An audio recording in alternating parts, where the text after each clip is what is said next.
اعوذ باللہ من الشیطان الرجیم بسم اللہ الرحمن الرحیم الحمدللہ والصلاة والسلام علی رسول اللہ ثم الصلاة والسلام علی خلیفۃ اللہ وعلی آلہما واصحابہما اجمعین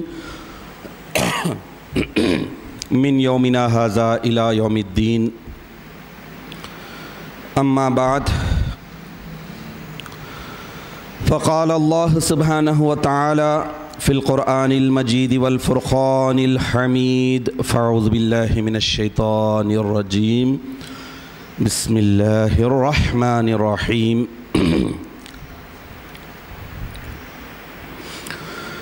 وَلَقَدْ صَرَّفْنَا لِلنَّاسِ فِي هَذَا الْقُرْآنِ مِنْ كُلِّ مَثَلٍ فَأَبَى أَكْثَرُ النَّاسِ إِلَّا كُفُورًا صدق اللہ العظیم۔ سورہ بنی اسرائیل آیت نمبر 190۔ حاضرین محترم، جیسا کہ آپ واقف ہیں کہ یہ رمضان المبارک کا مقدس مہینہ جس میں قرآن عظیم نازل ہوا، اور یہ قرآن عظیم دنیا میں جتنے علوم ہے علم، ان سارے علوم کا یہ منبع ہے، مرکز ہے، اور یہ قرآن عظیم انسانوں کے لیے نجات کا ذریعہ ہے، سعادت کا ذریعہ ہے۔ انسان اپنی روحانی، اعتقادی، جسمانی، مالی، سماجی، علمی، خاندانی، معاشرتی جتنے مسائل انسان کو پیش آ سکتے ہیں، ان سارے مسائل کا حل، سلوشن اس قرآن عظیم میں اللہ تعالیٰ نے بتا دیا ہے۔ چنانچہ قرآن حکیم ایک جگہ ارشاد فرماتا ہے کہ تبیانا لکل شیء، ہر چیز کو کھول کھول کر بیان کرنے والی کتاب۔ میں نے آپ کے سامنے سورہ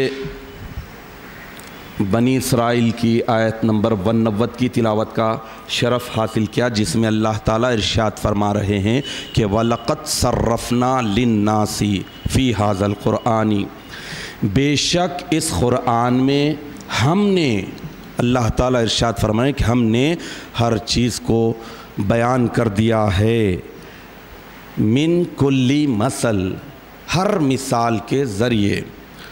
اس میں مچھر کی بھی مثال ہے، پہاڑ کی بھی ہے، سمندروں کی بھی ہے، انسان کی بھی ہے، انسان کے پیدا ہونے کی وہ کیفیت کے تعلق سے ہے جو آج کی سائنس تھوڑا تھوڑا پہنچی ہے۔ نطفہ، خطرہ، کہاں سے کب کون سے منت میں کیا ہوتا ہے، قرآن حکیم ساری چیزوں کو بیان کر دیا ہے۔ من کلی مثل، ہر چیز کو بتا دیا گیا ہے۔ فَأَبَى أَكْثَرُ النَّاسِ إِلَّا كَفُورًا، اکثر لوگ کفر کو اختیار کرتے ہیں، سرکشی کو اختیار کرتے ہیں۔ تو رمضان المبارک ہونے کی حیثیت سے ہم ایمان والوں کے لیے پر یہ بات لاگو ہوتی ہے، فرض بنتی ہے کہ ہم قرآن حکیم کو سچے دل کے ساتھ پڑھیں، نصیحت حاصل کرنے کے لیے پڑھیں، اپنے امراض کا حل نکالنے کے لیے ٹٹولیں۔ تو یقیناً یہ قرآن عظیم جس کے نازل کرنے کا بنیادی مقصد یہ ہے کہ اللہ تعالیٰ بتانا چاہتے ہیں کہ اسے سمجھو، پڑھو اور اس کے بعد عمل کرو، تو تب ہی کہیں یہ تمہارے لیے مسائل کا حل کا ذریعہ بنے گا، تمہارے علاج تمہارے امراض کے علاجوں کا ذریعہ بنے گا۔ اگر انسان ایسا نہیں کرتا ہے تو بہت سخت نقصان اٹھاتا ہے۔ حاضرین محترم، جیسا کہ سورہ بقرہ کی آیت نمبر 185 میں اللہ تعالیٰ ارشاد فرماتے ہیں کہ شہر رمضان الذی انزل فیہ القرآن ھدی للناس وبینات من الھدی والفرقان، کہ بے شک رمضان کا مہینہ وہ مہینہ ہے جس میں قرآن نازل کیا گیا، جو لوگوں کے لیے ھدی للناس، لوگوں کے لیے ہدایت کا ذریعہ ہے اور کھلی نشانیاں ہیں اور حق اور باطل میں فرق کرنے والا ہے۔ تو اب اس قرآن سے ہم فائدہ حاصل کریں، اپنی دنیا کو سدھارے، آخرت کو سدھارے۔ ربنا آتنا فی الدنیا حسنۃ وفی الآخرۃ حسنۃ وقنا عذاب النار، جو ہم دعا کرتے ہیں کہ اے اللہ ہمیں اس دنیا میں بھی حسنہ یعنی بھلائی، نیکی، بھلائی کون سی نیکی، کون سی بھلائی؟ اگر آدمی بھلائی کو ٹٹولنے بیٹھے گا، اچھے اخلاق بھلائی ہیں، اوقات کے پابند ہونا بھلائی ہے، اللہ تعالیٰ کے احکامات کے پابند ہونا بھلائی ہے، یہ نہیں بلکہ ٹاپ کلاس بھلائی کون سی ہے، سب سے اونچی بھلائی کون سی ہے؟ تو لغات القرآن میں بتایا گیا ہے کہ حسنہ کے معنی بھلائی، سب سے بڑی بھلائی، یعنی ذات باری تعالیٰ، اللہ تعالیٰ کی ذات سب سے بڑی بھلائی۔ تو ہمیں یہ ریئلائز کرنا ہے، ہمیں یہ احساس پیدا کرنا ہے کہ دنیا میں ہم کیا مانگ رہے ہیں۔ رزاق سے رزق مانگ رہے ہیں تو رزق ملے گا، رزاق سے حفاظت مانگ رہے ہیں، حافظ ہے تو حفاظت ملے گی، وہاب ہے، خوب عطا کرنے والا ہے، عطا و بخشش کی بارش مانگ رہے، عطا و بخشش ملیں گی۔ لیکن جب یہ ساری خصوصیات کے بجائے اللہ تعالیٰ کی یہ صفات کے بجائے اگر ذات کو مانگتے ہیں تو خود بخود صفات آ جاتے ہیں، ذات کے ساتھ تو صفات آ جائیں گے، صفات کے ساتھ ذات ہوتی ہے لیکن ذات کے ساتھ صفات مانگ۔ تو حسنہ، ربنا آتنا فی الدنیا حسنہ، اے اللہ سب سے بڑی بھلائی یعنی تیری ذات دنیا میں بھی عطا کر اور آخرت میں بھی عطا کر اور دوزخ کے عذاب سے بچا۔ تو اللہ کی ذات کو مانگ رہے ہیں تو اللہ کے کلام کو صحیح سمجھنے کے بعد ہی، اس پر عمل کرنے کے بعد ہی اللہ کی ذات ملتی ہے۔ تو الغرض یہ رمضان المبارک کا مقدس مہینہ ایسا ہے کہ جس میں قرآن عظیم نازل کیا گیا، جتنے علوم ہیں۔ اب آپ دیکھ لیجئے، اگر میں سرسری انداز میں ایک مثال دے کر چلا جاتا ہوں۔ اللہ تعالیٰ ارشاد فرماتے ہیں کہ ہم نے آسمانوں اور زمین کو فی 6 ایام 6 دنوں میں پیدا کیے۔ کیا بات تھی ایسی جو اللہ تعالیٰ کو 6 دن لینا پڑا؟ 60 کیوں نہیں لیے؟ 6 گھنٹے کیوں نہیں لیے؟ جبکہ ان کی شان یہ ہے کن فیکن، ہو جا ہو جا، یہ لفظ بولنے کی بھی ضرورت نہیں ہے۔ اللہ سبحانہ و تعالیٰ کو قادر و قدیر ہے، علی کل شیء قدیر ہے، پھر 6 دن کیوں لگے؟ اب بچے کی پیدائش کے تعلق سے آ گیا کہ پہلے ایسا ہوتا ہے، اتنے مہینے ہوتے ہیں، اس کے بعد تو یہ دن، یہ مہینے اللہ تعالیٰ قرآن عظیم میں بتا رہے، تو معلوم ہوا کہ میتھمیٹک قرآن سے نکلی۔ آپ کائنات میں بکھری ہوئی ساری چیزوں کو دیکھ لیجئے، آج سائنس ایک ایک کر کے کوشش کر رہی ہے، لڑک رہی ہے، لڑک رہی ہے، ابھی تحقیق کے درجے میں ہے، لیکن اللہ سبحانہ و تعالیٰ کروڑوں برس پہلے ہی ساری چیزوں کو طے کر دیے تھے۔ تو اب سائنس بھی آئی، سائنس ہو، جغرافی ہو، میتھمیٹک ہو، یہ جتنے علوم، انسان کو بہت سارے علوم معلوم بھی نہیں، علم کا علم بھی نہیں ہے، لیکن اللہ تعالیٰ تو یہ قرآن عظیم میں ساری چیزیں ملتے۔ اب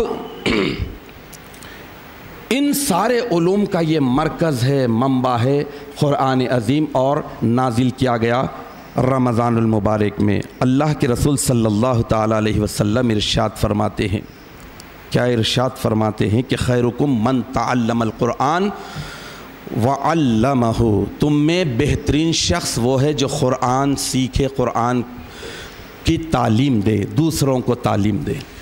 تو اب ہمیں یہ دیکھنا ہے کہ قرآن عظیم کیا رمضان المبارک میں نازل ہوا تو خالی رمضان المبارک میں پڑھے، رمضان المبارک میں تعلیم دے، رمضان المبارک میں قرآن حکیم سے اکتساب کرے، حاصل کرے، فیض حاصل کرے، تعلیم لیے اور اس کے بعد چھوڑ دے؟ ایسا نہیں ہے۔ اللہ تعالیٰ ارشاد فرماتے ہیں کہ ایک مومن بندے کی زندگی ساری کی ساری آغاز سے لے کر انجام تک، اختتام تک قرآن کے سانچے میں ہو۔ ایک مرتبہ حضور اکرم نبی مکرم صلی اللہ تعالیٰ علیہ وسلم کا وصال مبارک ہو گیا، آپ دنیا سے پردہ فرما لیے۔ اس کے بعد ام المومنین بی بی عائشہ صدیقہ رضی اللہ تعالیٰ عنہا سے لوگوں نے سوال کیا کہ رسول اکرم صلی اللہ تعالیٰ علیہ وسلم کی خوبی، خصوصیت، کوئی اچھی بات، اٹریکٹیو بات، متاثر کن بات اگر ہے تو آپ بتائیے۔ تو بی بی نے کہا کہ کون سی بات ایسی ہے جو متاثر کن نہ ہو، اٹریکٹیو نہ ہو، بتاؤ کون سی ایسی بات؟ تو آپ لوگوں کے سوال کے بعد آپ نے کہا کہ حضور کے اخلاق قرآن تھے، قرآن کا مجموعہ تھے، یعنی ایک ہی لفظ میں کہہ دیا کہ چلتا پھرتا قرآن تھے۔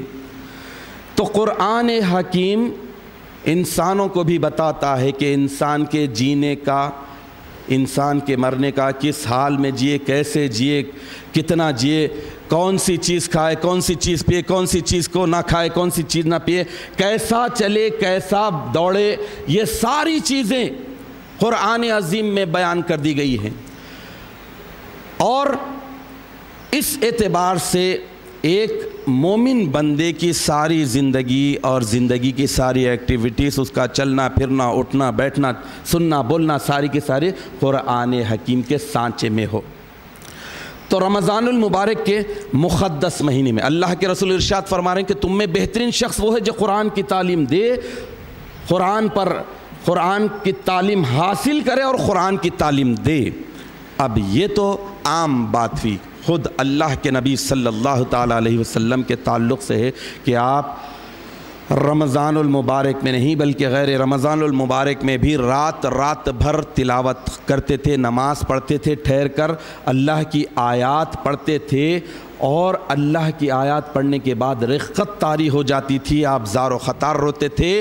احادیث شریفہ میں آیا ہے کہ ہچکیاں لیتے تھے، روتے روتے صرف آپ اور آپ کا اللہ ہوتا تھا، ہچکیاں لیتے تھے۔ تو وہ کون سی بات تھی، وہ کون سا جذبہ تھا جو آپ کو ہچکیاں لینے پر مجبور کرتا تھا؟ تو یہ کلام کا اثر تھا۔ ایک مرتبہ بخاری شریف میں حدیث آئی ہے، حضرت عبداللہ ابن مسعود رضی اللہ تعالیٰ عنہ سے حدیث شریف مروی ہے کہ ایک مرتبہ حضور اکرم نبی مکرم صلی اللہ تعالیٰ علیہ وسلم نے حکم دیا کہ اے عبداللہ تم مجھے قرآن سے کچھ سناؤ۔ تو حضرت عبداللہ ابن مسعود رضی اللہ تعالیٰ عنہ بڑے ہی انکساری کے ساتھ عرض کیا کہ یا رسول اللہ آپ صاحب قرآن ہیں، قرآن حکیم تو آپ پر نازل ہوا ہے، میں آپ کو کیا قرآن سناؤں؟ تو اللہ کے رسول صلی اللہ تعالیٰ علیہ وسلم ارشاد فرمائے کہ مجھے دوسروں کی زبانی قرآن سننا بہت پسند ہے۔ تو اللہ کے رسول صلی اللہ تعالیٰ علیہ وسلم کا حکم تھا، حضرت عبداللہ سورہ نساء پڑھنی شروع کی۔ سورہ نساء پڑھ رہے تھے اور اللہ کے رسول صلی اللہ تعالیٰ علیہ وسلم سن رہے تھے۔ ایک آیت شریفہ پر آئے جو سورہ نساء کی آیت نمبر 41 ہے، فَكَيْفَ إِذَا جِئْنَا مِن كُلِّ أُمَّةٍ بِشَهِيدٍ۔ اس کے معنی یہ ہے کہ اس دن کو یاد کرو جس دن ہر امت اپنے پیغمبر کے ساتھ آئے گی گواہ کے طور پر۔ جب یہ آیت شریفہ پر پہنچے تو حضور اکرم صلی اللہ تعالیٰ علیہ وسلم سر اقدس کو اٹھائے اور ارشاد فرمایا کہ اے عبداللہ بس کرو، اب بس کرو۔ تو دیکھے تو آپ کی آنکھوں سے آنسو رواں دوا ہے۔ تو اب اس سے اندازہ لگائیے کہ قرآن عظیم، جیسا کہ ایک جگہ ارشاد بھی فرمایا گیا ہے کہ تم جب قرآن کی تلاوت شروع کرو تو فاستعذ باللہ، فاستعذ شیطان سے تم پناہ مانگ لو۔ تو شیطان بڑی رکاوٹ بنتا ہے قرآن پڑھنے میں، قرآن سنانے میں، قرآن سننے میں۔ پچھلے دور میں بھی جب حضور اکرم نبی مکرم صلی اللہ تعالیٰ علیہ وسلم پر وحی نازل ہوتی تھی، آپ امت تک پہنچاتے تھے، تو سرداران قریش مخالفت پر کمر بستہ ہو گئے۔ حضور اکرم صلی اللہ تعالیٰ علیہ وسلم کی صداقت، امانت، دیانت، اس بات کے سب قائل تھے۔ جب مکہ مکرمہ میں آپ دعوت و تبلیغ کا آغاز کرنے والے تھے، ایک مرتبہ کی بات ہے، جب تک یہ بات، یہ قاعدہ کلیہ ہے کہ جب تک ذات پر ایمان مکمل نہ ہو، ذات کی ہر بات پر ایمان مکمل نہیں ہوتا۔ جب آدمی ذات کو مان لیتا ہے تو ذات کی ہر بات کو ماننے کے لیے تیار ہو جاتا ہے، اور جب اگر انسان ذات کا منکر ہو جاتا ہے تو اچھی سے اچھی بات بھی اسے کڑوی دکھتی ہے۔ یہ نفسیاتی بات ہے، یہ انسانی نیچر کی بات ہے۔ حضور اکرم صلی اللہ تعالیٰ علیہ وسلم کو سارے سرداران قریش جو کفار ہیں، مشرک ہیں، حضور کے شدید مخالف ہیں، دشمن ہیں، اس کے باوجود آپ کو صادق، سچا، سچ بولنے والا، امین، امانت دار مانتے تھے۔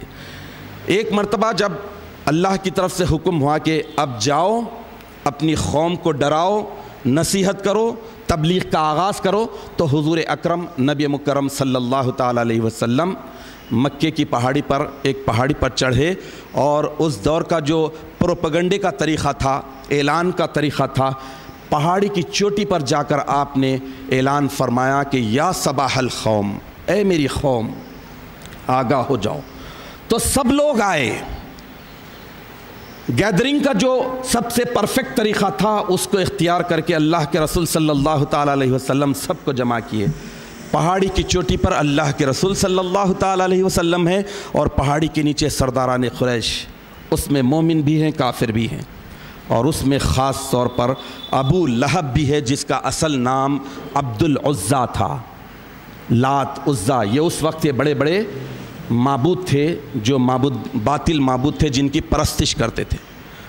اور ابو لہب کے معنی ہے چمکتا چہرہ یا شعلہ والا چہرہ، چونکہ وہ حسین جمیل تھا اور چہرہ اس کا بہت ہی خوبرو تھا، لال ہو جاتا تھا، اس حساب سے اسے ابو لہب کہا۔ ابو لہب بھی وہاں پر آ گیا۔ اس نے کہا، جو حضور کا حقیقی چچا تھا، بتیجے تم کیوں ہمیں بلائے ہو، کیا بات ہے؟ تو اللہ کے رسول صلی اللہ تعالیٰ علیہ وسلم ارشاد فرمائے، یعنی پہلے ذات پر ایمان لانے کی بات ہو رہی۔ قرآن حکیم کو ہم اللہ کی کتاب مانتے ہیں، لیکن اگر عملی طور پر احکامات کی خلاف ورزی کرتے ہیں، تعلیمات کے خلاف زندگی بسر کرتے ہیں، تو ہم میں اور کافر میں کوئی فرق نہیں ہوگا۔ اللہ کے رسول صلی اللہ تعالیٰ علیہ وسلم جمع کیے، اور اس کے بعد سوال کیا کہ دیکھو، اگر میں تم سے کہوں کہ ایک لشکر جرار پہاڑ کے اس جانب ہے اور تم پر حملہ کرنے والا ہے، تو کیا تم میری بات کو مانو گے؟ میری بات کو، میرے کہا کو مانو گے؟ تو سبوں نے کہا کہ کیوں نہیں، انت صادق انت امین، کیوں نہیں مانیں گے، تم تو صادق ہو، سچے ہو، امین ہو۔ تو پہلے ذات کو منوایا گیا۔ اللہ سبحانہ وتعالی دعوت و تبلیغ کا کام کا آغاز ہو رہا تھا، جتنے کفار ہیں، قیامت تک جتنے کافر آئیں گے، پہلے ذات کا انکار کرتے ہیں، اس کے بعد ذات کے پیغام کا اور ذات کی بات کا انکار کرتے ہیں۔ اللہ کے رسول صلی اللہ تعالیٰ علیہ وسلم کے تعلق سے بھی اللہ تعالیٰ نے پہلے ذات کو منوانے کی کہا، تو سب سے پہلے کس نے کہا؟ ابو لہب نے کہا کہ انت صادق انت امین، اے محمد آپ تو سچے ہیں، آپ تو امین ہیں۔ یہ ہو گیا۔ اس کے بعد بات آئی ذات کی بات، ذات کے میسج کی، ذات کے پیغام کی۔ اب وہی ذات جسے انت صادق انت امین کہا جا رہا ہے، انہوں نے یعنی محمد عربی صلی اللہ تعالیٰ علیہ وسلم نے کہا کہ دیکھو، میں تمہیں بڑے عذاب سے ڈراتا ہوں، میں اللہ کا فرستادہ ہوں، اللہ کا میسنجر ہوں، اللہ کی طرف سے بھیجا گیا ہوں۔ میں اس دن سے ڈراتا ہوں جس دن کوئی کسی کے کام آنے والا نہیں ہے۔ یہ کہنا تھا ابو لہب جو انتا صادق کہا تھا، انتا امین کہا تھا، جس کا سبجیکٹ اللہ کی کتاب نہیں تھی، اللہ کی وحی نہیں تھی، اس نے فوراً کہا کہ تباً لک یا محمد، اے محمد نعوذ باللہ من ذالک، تمہارے لیے ہلاکت ہو، بربادی ہو۔ اس کے جواب میں اللہ تعالیٰ نے سورہ تبت یدا نازل کی، اور ابو لہب کی بیوی بھی سخت ترین دشمن تھی جو ام جمیل بنت حرب جس کا نام تھا، تو اس کا بھی ذکر ہے۔ تو اس طرح اس واقعے میں یہ بتانے کی سعادت حاصل کر رہا ہوں کہ اللہ کے پیغام کی، اللہ کے کلام کے دعوت کا جب آغاز کیا گیا تو اللہ تعالیٰ پہلے ذات کو منوایا، ذات کے بعد ذات کی بات کو منوانے کی کوشش کی، اور جن کے پاس ایمان تھا انہوں نے آمنا صدقنا کہا، اور جن کے پاس ایمان نہیں تھا انہوں نے تو گالی گفتار کی۔ تو اس طرح یہ قرآن عظیم کا مقدس مہینہ ہے، نزول قرآن کا مقدس مہینہ ہے۔ اس موقع پر ہمیں یہ دیکھنا ہے کہ حضور اکرم صلی اللہ تعالیٰ علیہ وسلم جب قرآن حکیم کی دعوت پہنچاتے رہے، آیات کا جون جون نزول ہوتا رہا، امت تک یہ پہنچاتے رہے، تو اس دور میں بھی قرآن کے خلاف کام کیا گیا۔ قرآن کے سننے اور سنانے سے لوگوں کو روکنے کے لیے ایک مہم ہوئی۔ سرداران قریش میں نضر بن حارث نام کا ایک بڑا سردار تھا جو بہترین اسٹوریز لکھتا تھا، اور اسٹوریز سنانے میں وہ ایک دم ایکسپرٹ تھا۔ بہترین کہانیاں، من گھڑت کہانیاں، ایسی کہانیاں کہ لوگ ٹائم کا احساس نہیں ہوتا اور اس کی کہانیاں سننے کے لیے جمع ہو جاتے۔ اعلان کرتا، گیدرنگ ہوتی مختلف جگہ، یوں سمجھ لیجئے کہ اس دور کے حساب سے فنکشن ہالس لیتا تھا، پہاڑیوں پر بیٹھتا تھا، لوگوں کو بلاتا تھا بہترین انداز میں، اور ایسے انداز میں، متاثر کن انداز میں کہ لوگ اللہ کی طرف سے غافل ہو جاتے، اور ایسے ایسے انداز میں من گھڑت کہانیاں سناتا تھا، رومانٹک انداز میں سناتا تھا، ہرر انداز میں سناتا تھا۔ بہرحال نضر بن حارث کے تعلق سے آیا ہے کہ وہ لوگوں کو گمراہ کرنے کی کوشش کرتا تھا اور کسی حد تک وہ کامیاب ہوتا تھا۔ اگر آج دیکھتے ہیں تو نضر بن حارث کی ضرورت نہیں ہے۔ 70s کے دہے میں ٹی وی کا آغاز ہوا تھا، وہیں سے فل سٹاپ لگنا شروع ہوا۔ اس کے بعد اس دور میں تو مہینے کے آخری اتوار کو ایک ہندی فلم آتا تھا، اور یوں ہی پوٹری فارم وغیرہ کے موویز ڈالے جاتے تھے۔ لوگ حیرت سے دیکھتے تھے کہ کیا انسان بھی چلتا ہے، کیا پھرتا ہے، کیا جانور بھی۔ 70s کی بات ہے، ہمارا بچپنا تھا۔ محلے میں 2 ایک جگہ ٹی وی ہے اور لوگ قطاریں لگا کر بیٹھے ہیں، اور ٹی وی والے چارانے لے کر چھوڑ رہے۔ اس کے بعد ہوتے ہوتے آج یہ صورتحال ہے کہ چینلز کتنے ہیں پتہ نہیں، ٹی وی کی بات بھی رہی، اب انٹرنیٹ آ گیا، نیٹ ورک ایسا ہو گیا کہ ہر گھر میں کئی نضر بن حارث پیدا ہو گئے ہیں۔ اللہ کے کلام کو سننے کی توفیق ہی نہیں ہو رہی ہے۔ نضر بن حارث ایک جگہ جمع ہوتا تھا، کئی لوگوں کو جمع کرتا تھا۔ قیامت کی نشانیوں میں سے ایک بڑی نشانی یہ بتائی گئی ہے کہ دجال آئے گا اور اپنی طرف کھینچ کر لے جائے گا۔ اب دیکھ لیجئے کہ چھوٹے چھوٹے، بلکہ اب تو بڑے بڑے اور دیواروں پر لگنے والے فلیٹ ٹی ویز اور مختلف قسم کے کمپیوٹر مانیٹرز وغیرہ آ گئے ہیں، جس کی وجہ سے آدمی گمراہ ہو رہا ہے۔ تو یعنی دجال کے پیچھے جانے کی ضرورت نہیں رہی، گھر میں، بلکہ ایک گھر میں کئی روم میں دجال موجود ہو گئے۔ قرآن سننے نہیں دے رہے ہیں، قرآن سمجھنے نہیں دے رہے ہیں، قرآن پر عمل کرنے کی بات تو رہی بہت دور کی۔ تو اس طرح ہمیں یہ سمجھنا ہے کہ قرآن سے ہم کیوں دور ہوتے جا رہے ہیں۔ وہ معزز تھے زمانے میں مسلمان ہو کر، اقبال کہتے ہیں کہ وہ معزز تھے زمانے میں مسلمان ہو کر، اور تم خوار ہوئے تارک قرآن ہو کر۔ قرآن کو چھوڑنے کی وجہ سے آج ہم ہر تسبیح میں اعلان کرتے ہیں کہ القرآن والمہدی امامنا، قرآن اور مہدی ہمارے امام ہے۔ امام اللہ اکبر کہتا ہے تو آپ بتائیے کہ مصلی پر ٹھہرنے والا مقتدی کیا کرے گا؟ پیچھے پلٹ جائے گا؟ نہیں پلٹے گا، تکبیر باندھے گا۔ قرآن کہتا ہے کہ اقیموا الصلاۃ، تو ہم کیا کر رہے ہیں؟ امام کہہ رہا ہے آتوا الزکوٰۃ، زکوٰۃ دو، تو ہم کیا کر رہے ہیں؟ تو قرآنی تعلیمات سے اتنا دور ہو گئے ہیں، بے بہرا ہو گئے ہیں۔ آج کے جتنی ٹیکنالوجیز ہے اس کو ترقیات کہہ رہے ہیں۔ حاضرین محترم، اگر انسان سائنٹسٹ سے جا کر پوچھے کہ کیا یہ ترقی ہے تو وہ کہے گا کہ یہ ترقی نہیں، تنزل ہے۔ یہ بربادی کی طرف لے جانے والے انسٹرومنٹ تیار کیے جا رہے ہیں، جتنے ہلاکت کی طرف لے جانے والی چیزیں ہیں یہ پیدا کیے۔ آج سے پہلے انسان بڑا آزاد تھا، لینڈ آیا پریشان ہوا، پھر اس کے بعد سیل فون آیا، کہیں بھی کتے کا بچہ بھونکنے لگ جاتا ہے۔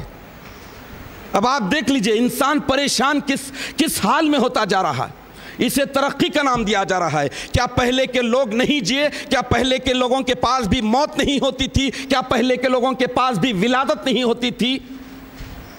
آج دیکھ لیجئے بربادی کی طرف نیا جنریشن تو فیس بک، ٹویٹر وغیرہ ایسی چیزیں آ گئی ہیں کہ بڑا ثواب کا کام سمجھ رہے ہیں۔ سیدنا علی کرم اللہ وجہہ کا یہ فرمان ہے، لہذا شیئر کیجئے اور فارورڈ کیجئے۔ ارے پہلے فرمان کے معنی تو سمجھو، کیا فرما رہے ہیں حضرت علی کرم اللہ وجہہ؟ زندگی کی بنیادی حقیقت کو بیان کر دیے، اسے سمجھے ہی نہیں اور فارورڈ کر دے رہے ہیں۔ فارورڈ کرنے سے پہلے ذرا دیکھو، قرآن خود کہتا ہے۔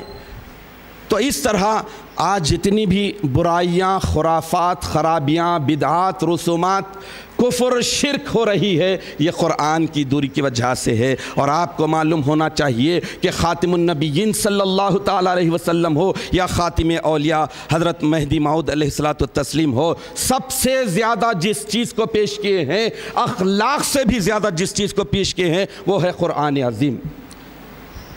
قرآن کو پیش کیے ہیں، بیان قرآن کو پیش کیے ہیں۔ کوئی متاثر ہوا ہے تو قرآن سے متاثر ہوا ہے، بیان قرآن سے متاثر ہوا ہے۔ ایک دفعہ کا واقعہ ہے کہ ایک شخص نشے کی دھت میں آیا، شراب پیا تھا، ڈرنک کیا تھا، اور ایسی صورت میں امامنا مہدی علیہ السلام کی خدمت اقدس میں آیا۔ لوگوں نے سوال کیا کہ یہ تو نشے کی حالت میں دھت ہے، اسے ہم باہر کرتے ہیں۔ تو مہدی موعود برحق علیہ السلام کیا پیارا جواب دیے ہیں، ارشاد فرمایا کہ بندے کے پاس تو وہ نشے والے آتے ہیں جو دنیا کا نشہ ہوتا ہے، جو ایک مرتبہ چڑھتا ہے تو پھر اترتا نہیں، الا بالتوفیق، اللہ کی توفیق کے سوا کسی سے اترتا نہیں۔ یہ نشہ تو رات گئی تو بعد گئی ہوتا ہے، پھر پینے کے بعد چڑھتا ہے۔ اسی لیے حب الدنیا رأس کل خطیئۃ، حدیث شریف میں بتایا گیا کہ دنیا کی محبت ساری برائیوں کی جڑ ہے۔ تو ساری برائیوں کی جڑ آج رج بس گئی ہے۔ گھروں میں دیکھ لیجئے ماحول غیر اسلامی ہو گیا ہے، مشرکانہ ہو گیا ہے، غیر قرآنی ہو گیا ہے۔ اس کی وجہ یہی ہے۔ تو بھائیوں جاگو، اپنے آپ کو جاگنے کی کوشش کریے اور اپنے گھر والوں کو جگائیے، قرآنی تعلیمات کو عام تام کیجئے، اپنے گھر میں قرآنی تعلیمات کو پھیلانے کی کوشش کیے۔ وآخر دعوانا ان الحمدللہ رب العالمین۔